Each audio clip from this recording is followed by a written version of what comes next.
Caibidil a 8. Sna leheanta sin, nuair a bhí slua mór an réis, as gan ein ní le hithe acu, glí sé na deiscebal chuige agus dúirt sé lá.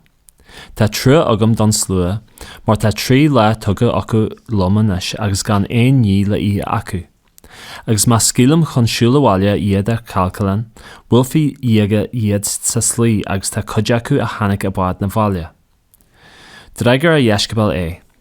Cad bhad fí duine an dohan aran a eil díobh seo an seo sa bhasach. Dafraí sé díobh. Ciméid bulín atá agah. Tá éisteacht ar séid sin. Dordaí sé don slua ligean futhú ar an talú, agus thug sé na 7 bulaní, daltaí, bhris agus thug de deiscebal le chur as a cóir, agus chur siad as cóir an slua iad. Agus bhí began miniasc acu, agus ar an banú dá dúirt sé iad sin a chur as a cóir freisin. Dí siad agus bhí siad sach, agus thug siad suas an brúscar fulaí 7 cléimhní. Timpeall 4 mhíle a bhíon, agus scíal sé bua iad. Chuaigh sé ar bord an bhreith leithre, agus bhain sé agus dheiscebal agus tháinig go ceantar dalmúnta. Tháinig na farasanna agus thosaigh siad ag argans leis, ag lord cóirithe ó na flaithe sua ag bunt trílachas. Rinne sé osna dóin ina spirid agus dúirt, cén fá a bhfuil an glún seo ag lord cóirithe. Dílam libh go forinne, ní tófar cóirithe don glún seo. Dag sé iad agus ar dolan mórd, dul arás chuaigh sé go dtí an tíobh eile. Rinne sé dearmad ein aran a tuairt lá, agus ní dóibh sa bhad acu lá a ein bolún amháin. Agus thug sé folú daobh a rá. Bígí éireach agus sagnaige, sibh féin ar gábhail na farasanach agus ar gábhail Herod. Agus bhí siad sin ag plé an scéal le chéile, nar ó ein aran acu. Bhí sa gísa agus dúirt sé lá, cén fá bhfuil sibh ag plé an scéal gan aran a bheith agah, na bhfuil tuiscint agah fós go maiir, an bhfuil for crídar. Cé go bhfuil súla agah ach é na bhecinn sibh, agus cé go bhfuil clúsa agah an é na cluninn sibh, agus na cíbhín libh. Nuair a bhris mé an 5 bulíní don 5 mhíle, ciméid ceisin lán dar bhúscar a thug sibh suas. Dúirt siad, dheich an deag. Agus na 7 don 4 mhíle, ciméid clíbhín dhéon lán bhúscar a thug sibh. Dúirt siad, 7. Agus dúirt sé lá, na tugam sibh fós. Tháinig siad go dtí Bethsaida, agus bhí duine a chug fearr dal chuige agus rinne siad achanní ar bunt leis. Rugadh sé a lábhar ar dal agus thol an balla é, chaith sé síle agus a thula agus ar lagan a lábh ar dafraí dé. An bhecinn tú ein ní. Dardaí sé sin a thula agus dúirt, feicim daoine, ach samhlaim gur crán iad ag siúil.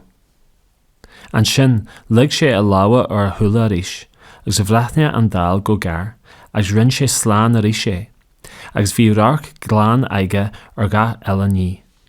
Agus chuir sé chun a hí féin ag rá, na té isteach sa bhalla fiú amháin. Jimmy Isa agus a chud deiscebal go dtí na balta a Caesar Philip, agus tá slídíomh daifrí sé sa deiscebal. Cé hé a dréir na duine meise. Dúirt siad leis, ón buaiste as cuid eile acu Elias, cuid eile duine de na faithe. Dafraí sé díobh, a cé hé a dearbh sibh sin meise. Dúirt Pádar leis a freagart, is tú an Críost.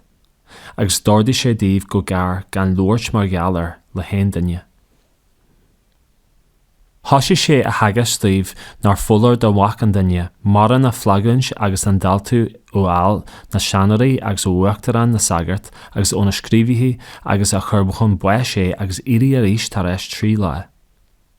Agus lóir sé an méid sin go hoscailte. A thug Pádar á ád a laithe agus thosaigh sé ag tuairt casáide dá.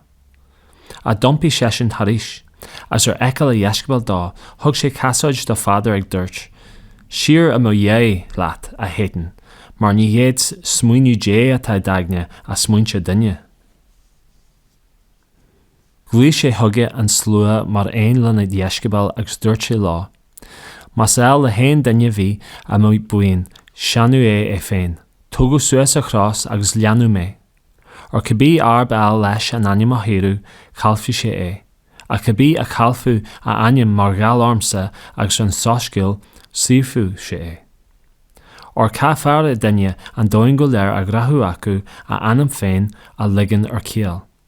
Or cá de dadfí duine a chuirt mar mháileart ar an aim. Or caibí ar náir leis mise agus mó bhreithire sa glúin altrach facúil seo is ná le mac an duine éisin mar a gceannan nuair a thugfaí sé an glór a athair an éisteacht leis an hangul níofa.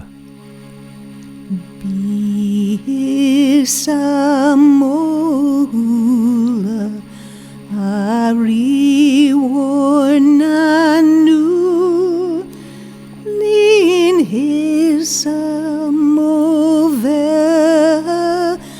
mochad vis mo stún bí his sa móagna gahi hes gagla